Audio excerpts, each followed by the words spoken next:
आज की मेरी वीडियो है रामायण। रामायण पहले किसने लिखी। कहते हैं जब अयोध्या में राम लक्ष्मण और सीता जी वापस आए तो हनुमान जी ने उनकी काफ़ी देर तक सेवा करने के बाद वो हिमालय पर्वत पर शिव जी के शरण में गए। उसके बाद उन्होंने एक बहुत बड़ी शिला लेकर वहाँ अपने नेल से रामायण लिखनी शुरू की। काफ़ी देर तक जब रामायण समाप्त हो गई तो उन्होंने वो शिव जी बोले भंडारी जी को पूर्ण रामायण दिखाने की सोची। तब तक उधर महर्षि वाल्मीकि जी ने भी अपनी रामायण पूरी कर ली और वो कैलाश पर्वत की ओर चले कि हम भोले भंडारी जी को जाकर ये रामायण दिखाते हैं। जैसे ही ये वहाँ पहुँचे तो उन्होंने देखा कि हनुमान जी वहाँ पहले ही बैठे हुए हैं। उनको बहुत आश्चर्य हुआ। उन्होंने देखा कि एक बहुत बड़ी शिला के ऊपर हनुमान जी ने रामायण लिखी है। जैसे उन्होंने वो रामायण पढ़ी तो वो एकदम हैरान हो गए। उनको बहुत कष्ट हुआ कि ये रामायण हनुमान जी वाली तो सब लोग पसंद करेंगे क्योंकि ये बहुत अच्छी लिखी हुई है और मेरी इतनी मेहनत जो है वो बेकार गई। इस तरह उनको दुखी देखकर हनुमान जी ने बोला वाल्मीकि जी आप इतने उदास क्यों हैं।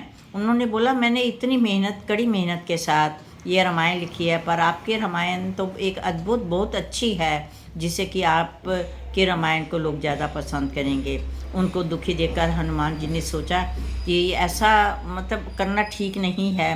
तो हनुमान जी ने क्या किया, अपने एक कंधे पे उस शिला को रखा और दूसरे पे महर्षि वाल्मीकि जी को बिठा के उन्होंने बहुत तेज उड़ान ली और समुद्र के बीच गहरी जगह पर उन्होंने अपनी शिला को राम नाम के नाम से समर्पित कर दिया। जिसे देखकर महर्षि जी बहुत हैरान हुए।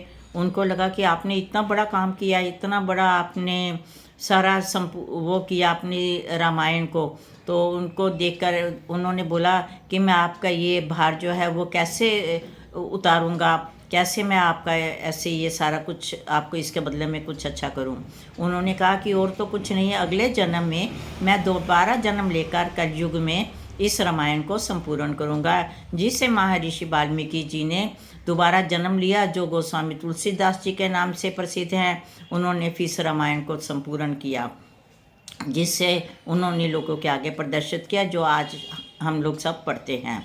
इसलिए हनुमान जी ने कहा कि राम नाम जी को खुश करने के लिए हम अपने आप को आगे नहीं कर सकते।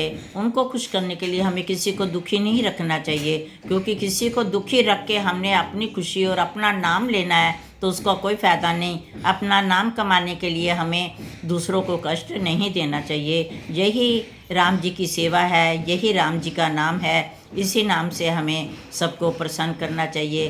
प्रभु को प्रसन्न करने का मतलब है हम अपने आप का त्याग करना।